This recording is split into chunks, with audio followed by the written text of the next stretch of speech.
Okay,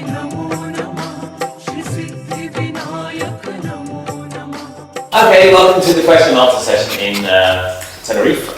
So it's Purple Valley Tenerife, and here with a group of students behind the camera you can't see, but they're here, make a noise. They're definitely here, it's not just me pretending I've got questions. Or maybe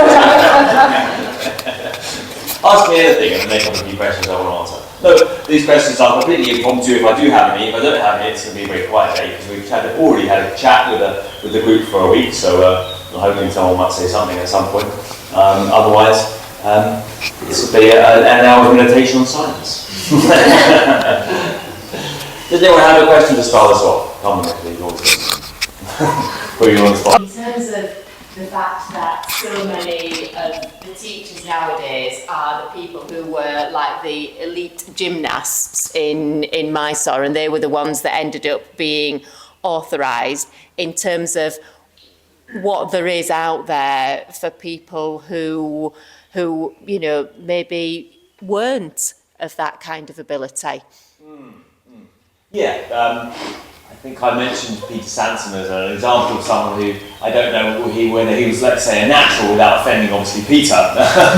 If you're watching Peter, very good at yoga. But I don't think he was necessarily a natural and the aptitude of others, and there's been others as well. But I think those others, generally, because people are still attracted, first and foremost, I think, to the visual aspect of the asana and those kind of advanced positions, gain interest and excitement for people. I think that those people inevitably, they you know, in a visual culture as we are, inevitably they get the precedent where those teachers that are talking maybe more philosophically or about other aspects of yoga don't garner that same interest. I mean, we always had that in Kino Yoga during the pandemic. We put on, as you know, a whole bunch of workshops, and we tried to spread that interest over a whole range of topics in yoga. But the ones on the asana, and particularly more advanced asanas, say, you know, jumping, arm balances, second series, advanced series, they're always going to be the most popular, you know. And the ones on the meditation, or, you know, I think we had a few on meditation, or even cooking, you know, yogic cooking or approach to cooking, those kind of things that unfortunately, you know, there isn't such an interest for. So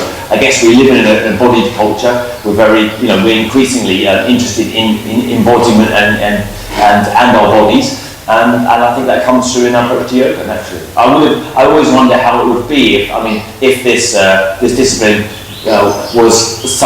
had gained such popularity, say 100 years ago, how it would have been taken then. But I guess it's come in the current context for a reason.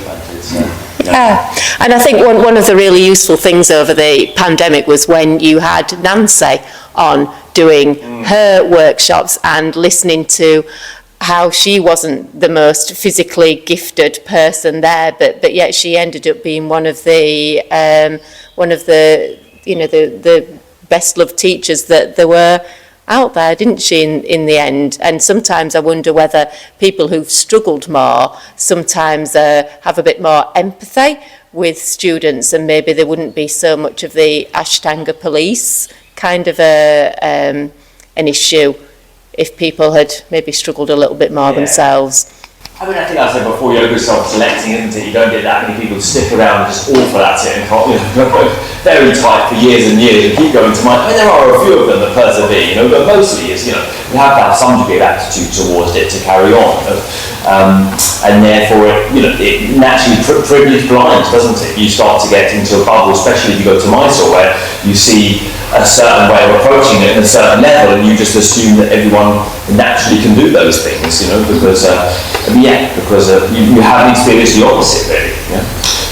So it takes, I mean, that's how I find a number of modern teachers who have that high ability, they find it increasingly difficult to come back to the domain of the regular everyday student, right? Because they just haven't experienced that, or maybe never experienced that. I mean, there's a whole range of people I can think of, without naming and shaming or endorsing other teachers too much, who have come into it on the first, second, third day, who had that natural ability to lift up into a handstand or to do intermediate straight away. So inevitably, it does attract those that are more naturally gifted at it, and that privilege blinds them to the general range of movement that's in the average body. Just does not have that range of movement. And what we're seeing increasingly, and I'm pleased to see, is that you've got a lot of more people like Bernie Clark and other anatomists coming forward and saying, this range of movement, is highly unusual. and it's very, very 0.01% of people have this range of movement that's suggested, well, not suggested, it's demanded by these postures, right? So then what do you do? That's very much where I found myself in teaching in the City of London to adults, men in fact, who are working in banking, over 50, coming into yoga late and thinking, well, I was in an incredibly privileged situation in my soul, surrounded by peers, Christine or other people who had an ability, and I had that ability, and it was a shock, well, what do I do now with these people, And I also had the mentality that I wasn't going to push on limbs and try and force them into a posture either, so it took some time to kind of think about, am I going to keep on with this narrative that you have to do this posture before progressing, or am I going to use the tool but amend it, it seemed to be practical common sense, and people appreciated it, so I continued in that manner. So what else was that? Poison chalice on a microphone.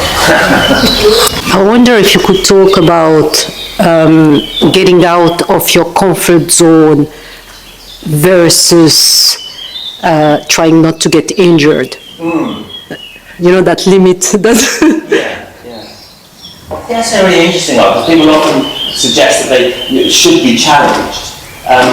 I'm on two sides of the fence about that. I think we need to do difficult things to assert our own sense of autonomy, and we can do things. Like we were talking last night at dinner about the ice bath, getting in something and sticking to it, and knowing you can do something hard. I think it's necessary. For some reason, I'm unfortunately situated in the human nature of needing to know that we can put ourselves in difficult, challenging positions. But on the other hand, I'm not sure how much of that is relevant to Ashtanga. I feel that there's a bit too much of that in Ashtanga yoga. You need to challenge yourself. You need to almost suffer through these postures to somehow get to the other side. It's like a kind of I think there is an element of catharsis in it. Like you need to, but not necessarily in the way that's often suggested. If you just go into Kapotasana or all these difficult postures and persevere, that you'll somehow achieve anything through this.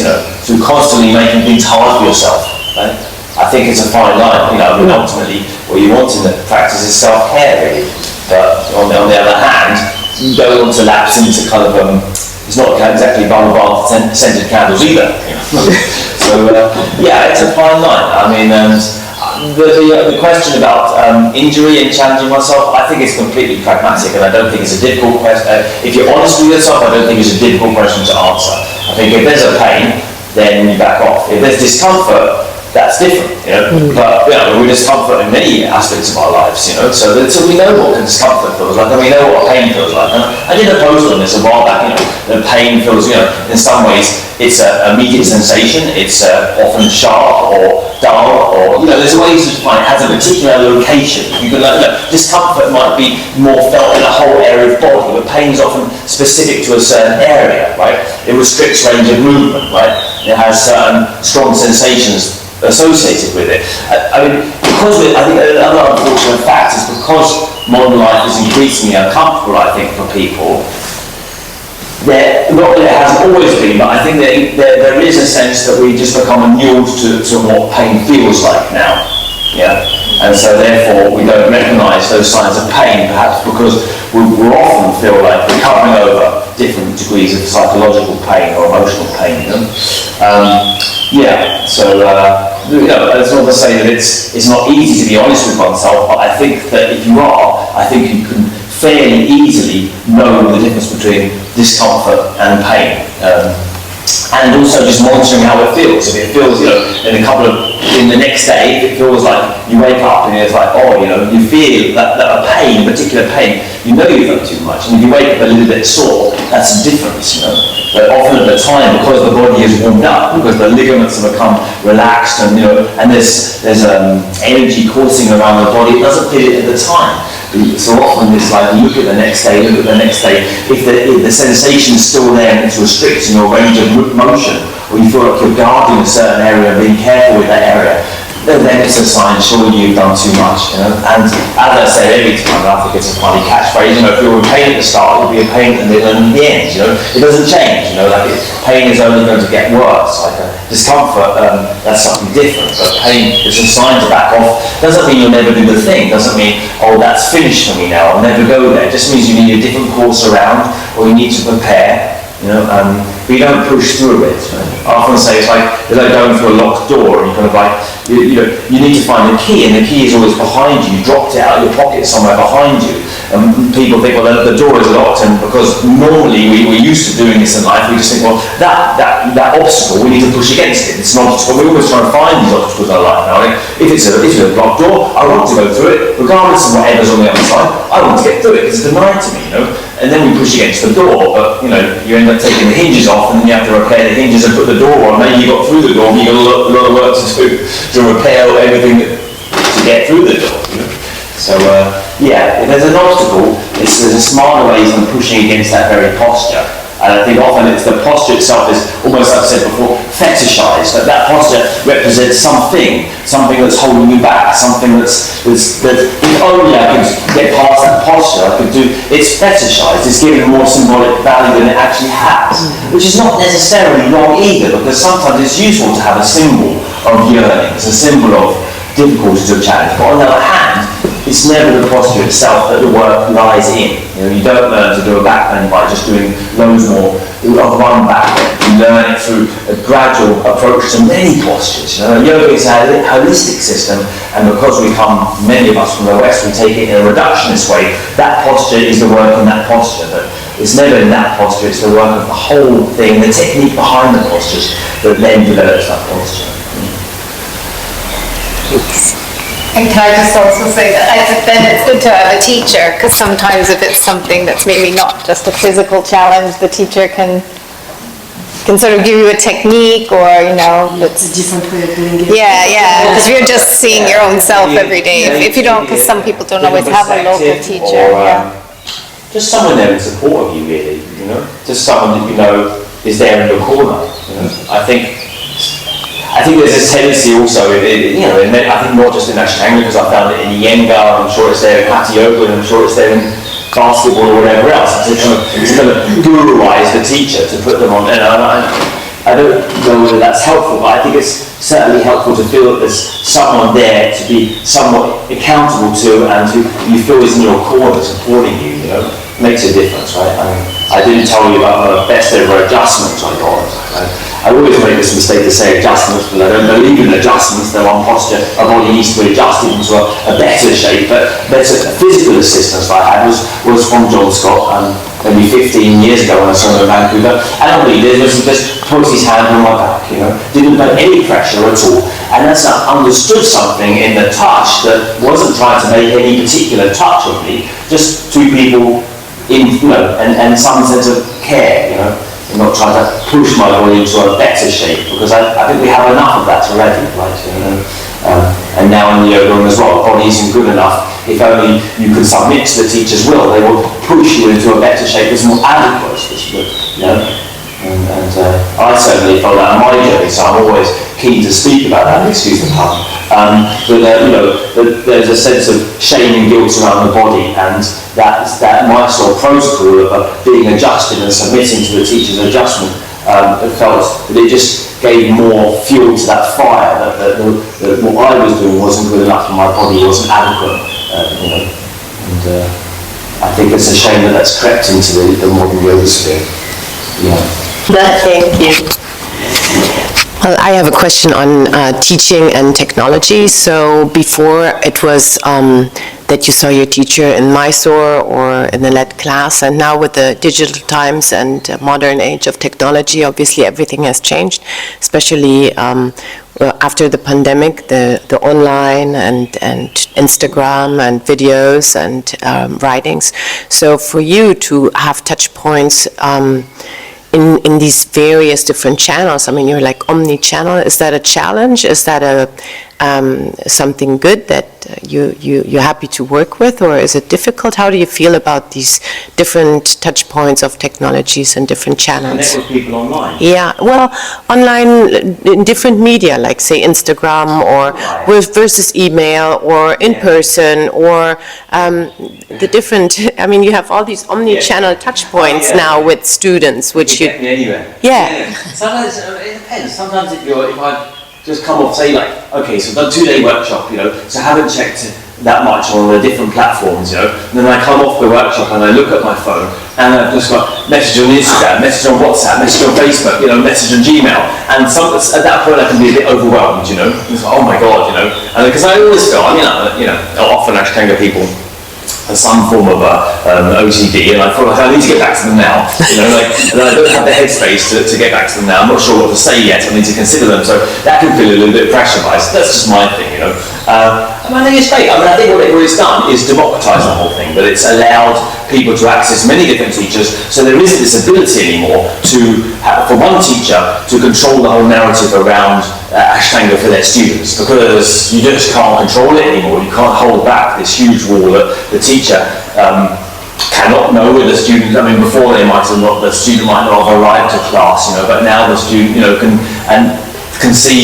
go online, or you know, can meet teachers anywhere without even being known to have done so by their teacher. Yeah. So I think the spread of information is just is a great thing. I think because it gives more autonomy to the student, which is what I always felt was lacking. That there was way too much authority in the teacher's camp. That the student just simply. I mean, if you imagine that, you know, that even in the 90s when we just didn't, you know, if you hadn't been to Mysore, you could look at a video from certain people, but they didn't really quite convey it, you know. Or you could look at David's, for instance, practice manual, but nevertheless, with a sense of, well, I still can't get the whole thing, the ideas, and then the teacher would have to fill in those blanks, as you were saying.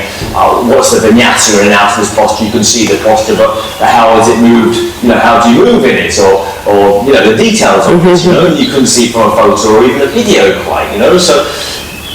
I think now that's all been somewhat put into the open more. Yeah. Well, I think it's a very helpful thing, because then the student has more of a voice, some sense of more of a balance, and then now it's more of a conversation, you know, a discussion rather than what could easily turn just to simply dictation from the teacher to the student. And you don't know, because everyone who went to Mysore, and why I did the podcast in the first place is when you read it's like Chinese whispers. Everyone who went to Mysore, they pick up a little bit of a different thing from what's been said, from what they were taught, right, from their experience. And it's not like they all had exactly the same experience, right? You know, different teachers, depending on what time they went and depending on their personality, they had a different, you know, they had a different thing to say about the whole thing. Yeah, so.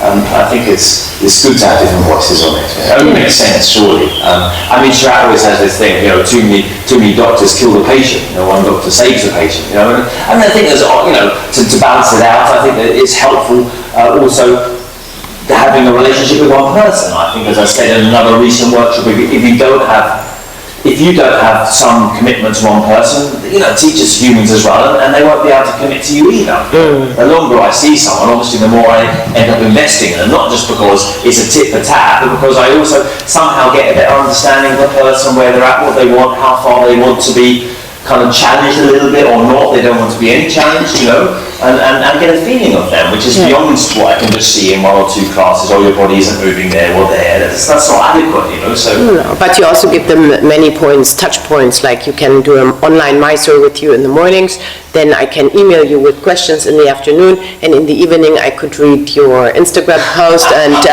answer back on this. I mean, there's like many ways. They come to a weekend. And so forth. So, but I think it's a good thing, because you have all these possibilities of connecting with. Yeah. I mean, what it does is, I mean, to play devil's advocate here, what it does is on the negative side, it takes the mystique out of things sometimes. I mean, I took that point on of meditation, that, you know, sometimes you like to have a bit of mystique around it as well. And I think if we look on you know, there's always two sides of everything. There's all this information now that seems to take the mystique out of it that we originally had, that we didn't know about it. And Tabi Joyce, who is he, and, you know, all these stories, and, you know. On the other hand, I'm not really one for obfuscating or, you know, kind of making things murky that don't need to be. I'd rather have the yoga, it's a practical discipline, and the experience is always a personal one. But I think on the practical points, I think it's useful to have various points of reference and clarity, and to be able to discuss it. I mean, there was a day when teachers would say, well, you know, we don't talk about yoga. You know, you just do it in the room, and you know, we don't discuss how to do it, or, you know, or any technique around it. I mean, that's a perspective, but I think 99% practice. Yeah. But I think that, you know, I think that Tabi just, well, he probably just got bored with everyone asking questions all the time. you know. Thank you. Somebody else? You've mentioned strength training a couple of times this week. So, and I've obviously been in Mysore rooms before where people have been doing core drills, but I'm guessing it's not that. But this is external to the practice. Yeah. But you also alluded to it being perhaps when you're older, maybe? Yeah. Yeah. And so what does it look like, some strength training? So I didn't do anything outside yoga. I didn't need to until I was about 30, 35. And it was always, anyone in my soul, I think that they always were. Many of these people that are quite good at yoga were always doing extra stuff, but I didn't realise when they were saying that they just did yoga that they were actually lying. Going back to their house and in Mysore and doing loads of good drills and stuff. Because we were told not to by your dad. We took a lot of things. I think Teresa's very literalist, and she encouraged me to be the same, you know, and she would say things and we would do them, so we wouldn't be on social media and we wouldn't do it. Yeah, he would be, I mean, she would say things, don't even walk too much. Stick on your legs over here. I don't know, so we took it literally. I think a lot of other people were a little bit smarter or maybe pragmatic more early than us. And anyways, the long and short is it's useful. I think that the yoga is imbalanced. I mean, it was never a physical modality. It was there to train, or if it was there to train young people who were able and who get. You see, if you can get the work in the jump back, jump through already, then you've got a lot of strength training. But if you can't get the jump back to get the work, then you're in this catch-22 situation where you can't get stronger to get the jump back, and you can't jump back unless you get strong. So you're stuck. So, you know, those people like, say, John Scott, who could do all the lift up, well, they've got their strength training there, but if you can't get the work because you can't do that, you need to get some more basic strength training. You can access those muscles and do something more basic, which is not such a compound movement, you know. So, as you get older, I think there's a lot of science now to suggest that, you know, you need to keep muscle mass because you lose it, you need to do a bit of weights, you need to, you know, put a bit of exertion, stress, good stress on the body, you know. So I'm totally a pro of it. And I think also what it does is, definitely what it did to me, is it differentiated trying to get my workout in the yoga, which is very helpful. So then yoga could be yoga, which is really a practice subtler of energy connections and something else maybe, you know, a private experience. And then the physical stuff is the physical stuff, right? And you can keep them separate, and then you can really make sure that the yoga you don't push your stuff, because you that will to be dynamic, that will to exert or feeling like you ought to get that workout doesn't then creep into the yoga as well. I think you can keep them separate, and I'm totally pro it. I just don't recommend it in the yoga room. I think it's nice to keep the two things separate, you know? But yeah, I mean, how does that look? I always suggest to people, now you just do a little bit less yoga and a little bit of strength training. So if you've got an hour and a half practice, maybe you do an hour practice and half an hour strength training or something. I think it's great. I think it's a good idea. I mean, this was, you know, we have to recognise the roots of what it was, which is, it was a practice which demands a lot and doesn't necessarily give it, because it's talking to people, young boys that had those openings already, you know. Us not having them and being older, I think we have to react to it practically and balance that out with a little bit of strength stuff, because it is skewed towards flexibility, and you know, I think it's what you want is mobility, and to contain the flexibility, especially as one gets older, then probably needs to be more stronger than probably the yoga would make it on its own, unless you have a natural ability to access some of these jumping movements, you know, to get the most out of them. So I'd say to everyone now, put a bit of strength stuff in, get the heart rate elevated a bit. I think that's useful in the day as well, to have a slightly, you know, to have a period of time, you know, elevate the heart rate a little bit. I'm a total convert to doing a bit of that. Go crazy about it and respect the laws of the yoga room, you know. But I think it's nice to keep them separate. Does that answer your question a little bit? The practicalities of what exactly? If you don't want to go to the gym, there are ways and means of doing it. And it's not and to expand on my journey with it, I mean, I do go to the gym now, but that's only really recently. Before that, I was just using the bars, the parallettes, and doing various different forms of L-sits and planks and press-ups and, you know, holdings and things like that, you know. So I never went and did anything and actually in a gym fashion until recently. And because I know that a lot of people are reluctant to venture into the gym, or it's heretical. The two things are different, and it helps you yoga practice, and it keeps you doing it for longer because you can contain what you want is the muscles to contain the joints and hold the joints with a certain degree of tension. You don't want to laxity in your ligaments and tendons. I think yoga can lead to that. So Yeah, especially for women. So I think certain people strongly in the Ashtanga camp can feel that they ought to not to be doing anything else, but oftentimes as well, many people simply feel that it's just, I don't want to be doing another thing as well as my practice, they haven't got the time to do it. So then it's like finding how to do that. And you do it before or after, maybe incorporate it in the same session, or if that works for you better, just do a little bit later in the day, and then also there's no one way to do it. What I did, first of all, I asked Darby, and he wasn't very helpful in terms of strength training because he had the strength already, he could do the stuff. So then I just simply Googled stuff, and I was looking at different people, and then I'd try their thing out, and go, that feels like I can get the work in it, or that one I can't access the work. It's just simply like that, there's no right way, Or you resonate with someone, and you think, yeah, they're sensible, their stuff is good, and then over time, it evolves like that, So I think my message is always like you have more ability to decide and to know what's right for you than often we think. I don't know, I need Darwin to tell me what's right. But actually, that's fine. Just Google stuff, try different things out, and you come to your conclusion. And I don't think, the other message is I don't think it needs to be lots of time. I think really, 20 to 30 minutes a day is enough because you're not necessarily looking to build a lot of muscle, just simply other musculature connections. From that, you had a question. Yes. So continuing on this topic, and because you were just saying earlier that some early teacher, they were professional gymnasts or they were working on their body, but they were not saying that their skills were coming from this type of training. And just after I understood that yoga and somewhat fitness strength training is culturally and philosophically antagonistic, and my question is why? Why is it antagonistic in some sense, right? Physical movement culture to yoga. Yeah. Why don't they? Why aren't they complementary from the get-go? Yeah. Oh, that's a good question, isn't it? From the beginning. Yeah. I think it's to differentiate. I think it's because we've always had this dualistic idea of mind and body. The yoga is something just mental, when it comes over to Western culture, which is still in the Cartesian model of separating mind and body. The yoga comes over and the body is lower than the mind, and so really, what we're doing is not physical because the physical is somehow lesser. Whereas, I don't think that understanding was there necessarily in the East, where martial arts are also spiritual and physical, right? Everything like, all the kind of whole Shaolins, that kind of thing. And I think in the yoga as well, that there wasn't that differentiation between, the physical being a lesser spiritual practice and the puja was done later. It was all part of the same whole.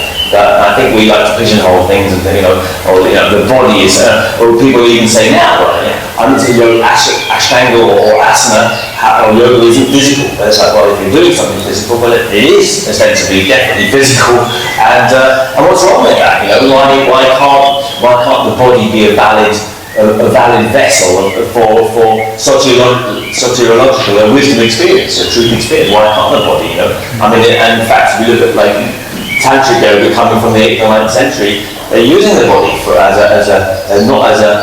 before this period in yoga, the body was an obstacle to be got over, but latterly in India it was definitely used, and that's where our yoga comes from, as a vessel for personal inquiry. So yes, I can only think that, and also because in the West when it comes over, there's also a physical culture of things like harmonial gymnastics and other kind of forms of physical movement. So I think it was this idea to kind of differentiate yoga out from these movements that was actually an indigenous form of somewhat yoga already there, but to make yoga somewhat different,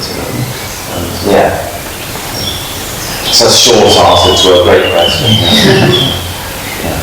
I think they're coming back around. I think people are maybe moving back around to recognise that, you can have a spiritual experience in the body. You know, and people from all disciplines now, you know, for their mountain climbing and other things, talk about getting into a flow state and talk about spiritual experiences whilst in the body, you know, which is it's the same as it. It's just a different way to do it. People recognise and do this in different ways. Yeah. I think we find it very hard, even though we say we're not to split the mind and the body still. We still do it up until this day. You can see things like the trauma is stored in the body. Yeah. So maybe the yoga is a trauma release as well. Well, as I said, yeah. I mean, I love the work best about Nicole. My one claim to fame was I interviewed him on the podcast, you know, yeah, I love what body keeps the score. I mean, it's one of the. I mean, if you look at those Bethel's book, and maybe Peter A. Levine, and there's one or two other people. There's still not enough stuff out there. And the fact that the body is a huge repository of trauma. I mean, it must be stored somewhere, and it's emotions, good and bad, stored in the body. That's no different to the vasanas or samskaras model, really, of ancient yoga. That you've got this karma stored in the body. It's just talking about the same thing. Experiences, good and bad, stored in the body, and it's like an opportunity again. When you do the movement and you stir things up and they come to us up, you have an opportunity to see what you want and what doesn't need to be there anymore, perhaps. So you have another fresh opportunity to look again at all this stuff that's kind of this laid down into your body. But yeah, I'd love for it to be more spoken about this model that is a trauma therapy, because I think people get into yoga and they often just think, well, I'm going to get into it to relax, but actually yoga is using not only the sympathetic nervous system and the parasympathetic nervous system. It's actually trying to put you into both states, because both states are necessary, not just the relaxing and the resting state, but also the aroused state, because it's usually through arousal that we actually get rid of stuff. It's not through relaxing, you let go, or sometimes, but often actually through going to a bit of fear again, you can actually be propelled to let go. I think that can get a funny and not necessarily nice tweak in yoga, where people almost made to be afraid of speaking to their teacher, or made to be afraid of not doing the same practice every day because that's how much they should do, and that's not quite it either. Well, what I read with athletics, as I was running, is that you made a program for the week, and a program for the month, and a program for the year. In yoga, I see people going 6 times a week to their Mysore practice, but actually you get some kind of fatigue because of that. And what I heard about you, what I like is maybe that some people are doing one day primaries and the next day second series. Yeah. So you get some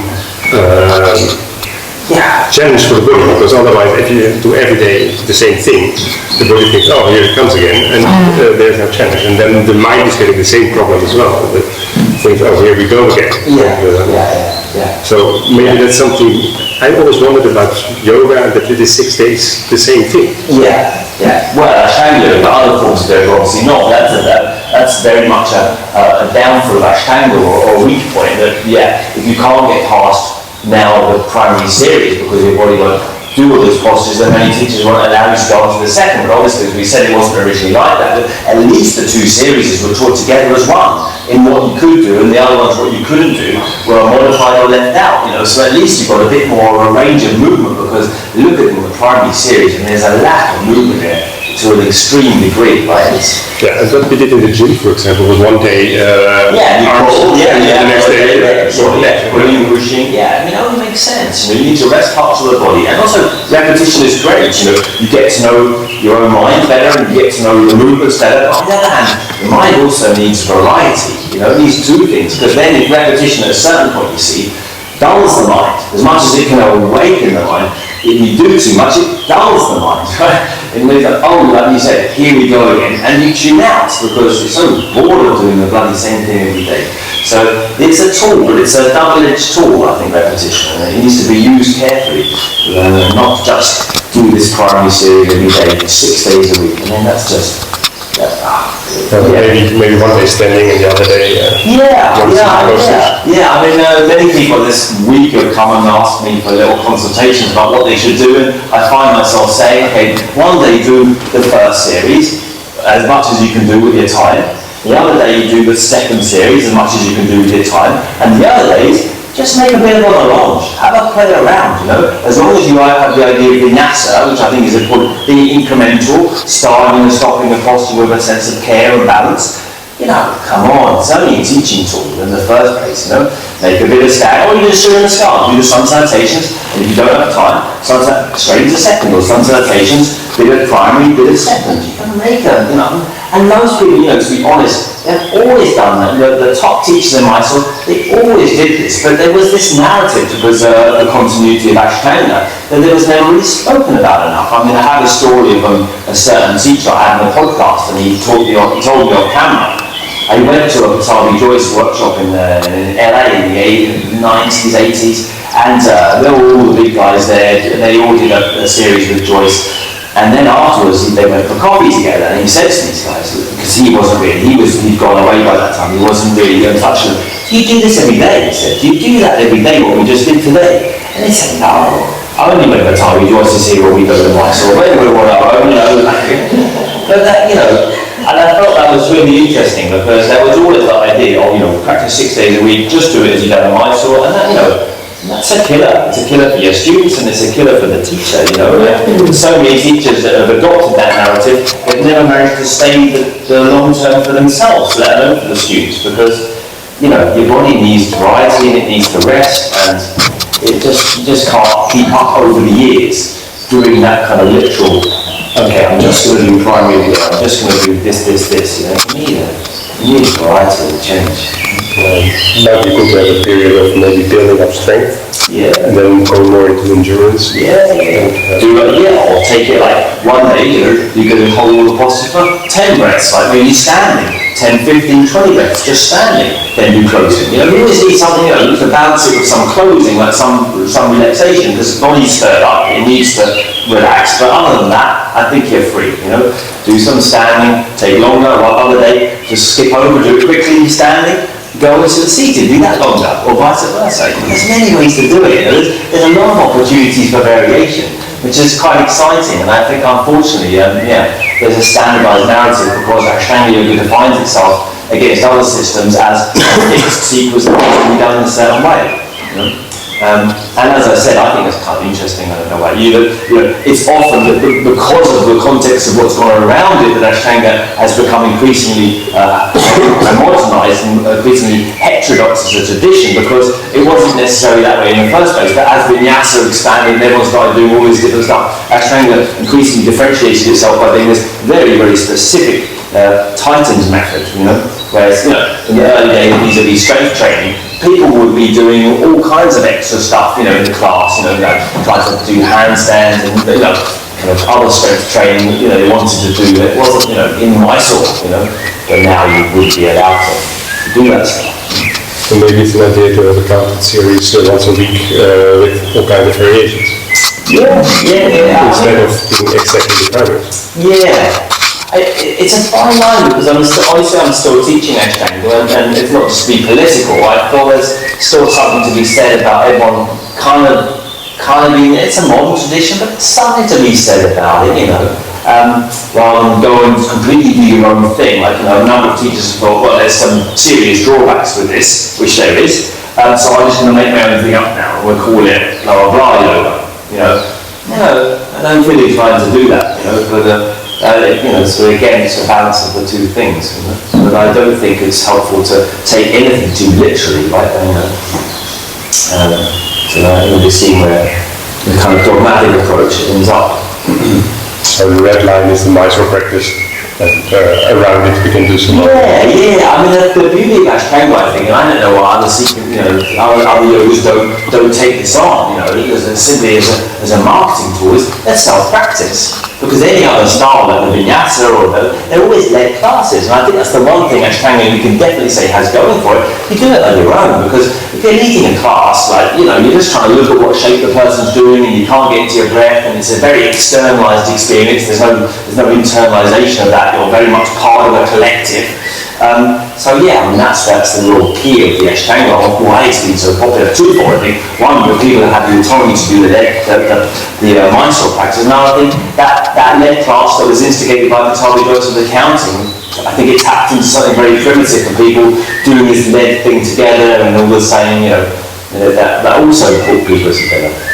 Yeah, the Mysore thing, I always wanted to do a class where it was a Mysore, but people would be allowed to do their own Mysore, their own style of practice in the Mysore. But I think logistically, as a teacher, I very quickly find that that's difficult to keep a hold on if people are just adapting their own practice each day. It's kind of harder somehow to help them with it, because you don't know what they're going to do one day to the next, and then it becomes harder to kind of keep an eye on everyone and help everyone. Yeah, but have them do roughly the same, kind of similar sequence that you know. Yeah. Thank you. Okay. Heidi.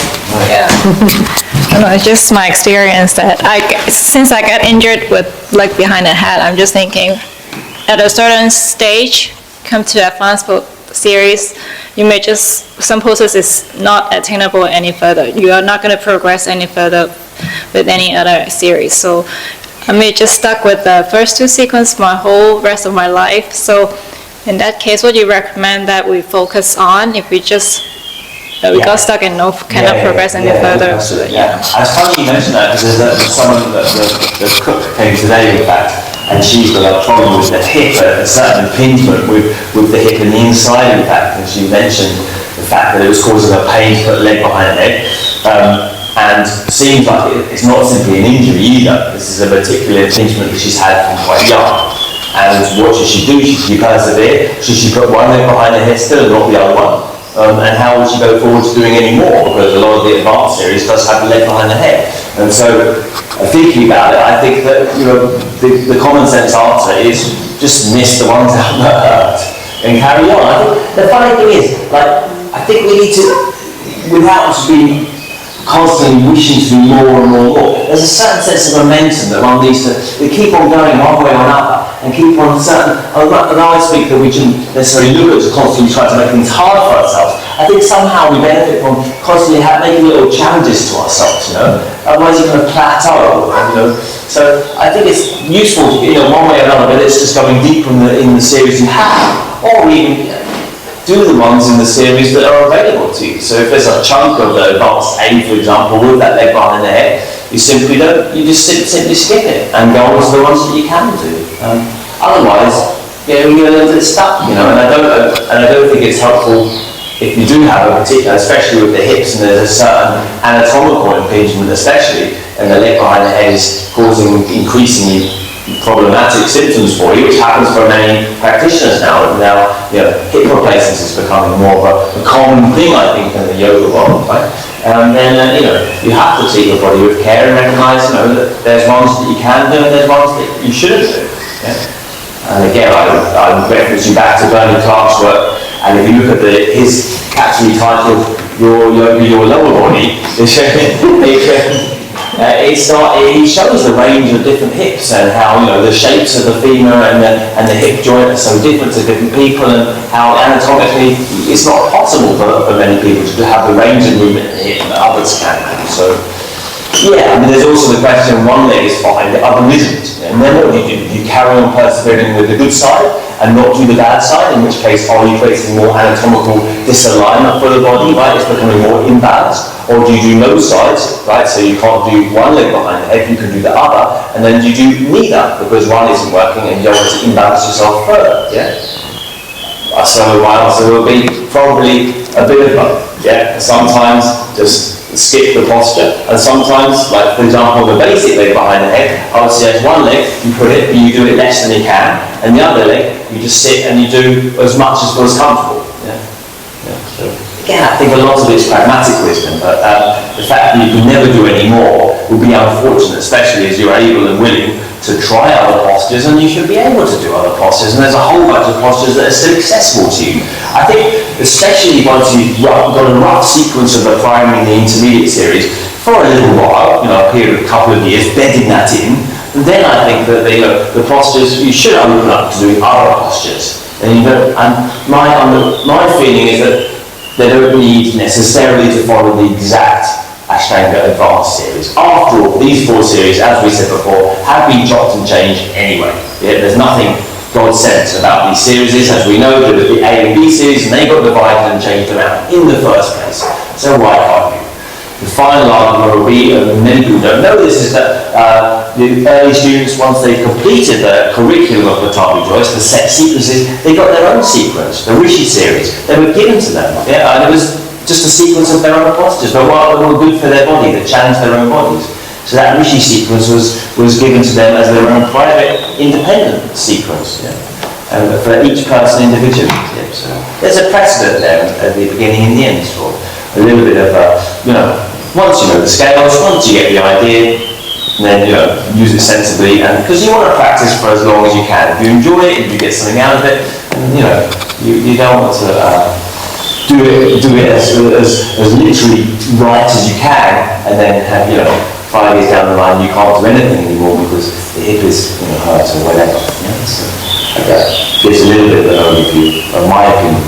Yeah, ultimately, I think, but until you get the experience, it's like a carrot and a donkey. For some people, the need to progress happens until it doesn't need to be there anymore. I need to have the right experience.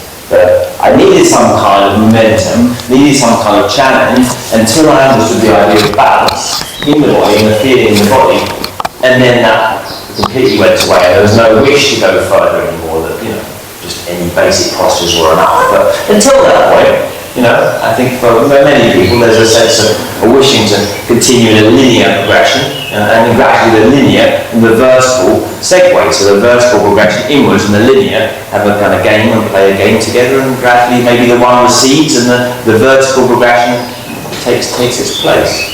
Yeah.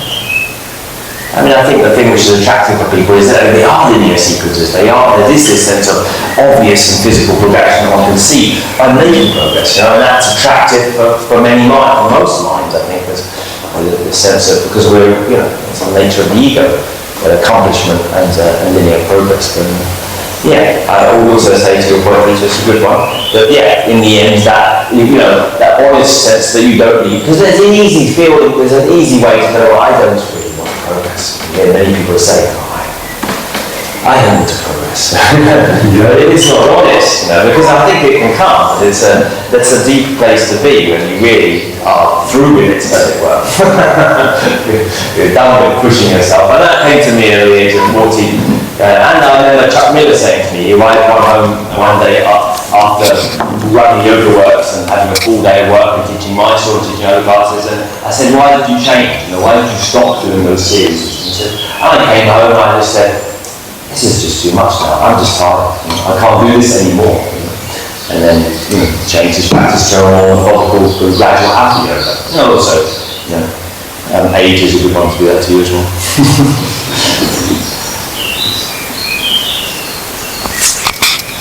Good set of questions. Thanks, guys, for coming forward and raising great discussion points. I think they're good. Unless anyone's got anything that they really last orders. Last order. It's 10:45. Was it 10? What time was the last orders originally? 10:45, 11:15. Get your 6 questions in. Get your 6 beers in. You're in there, that is. 10 pints.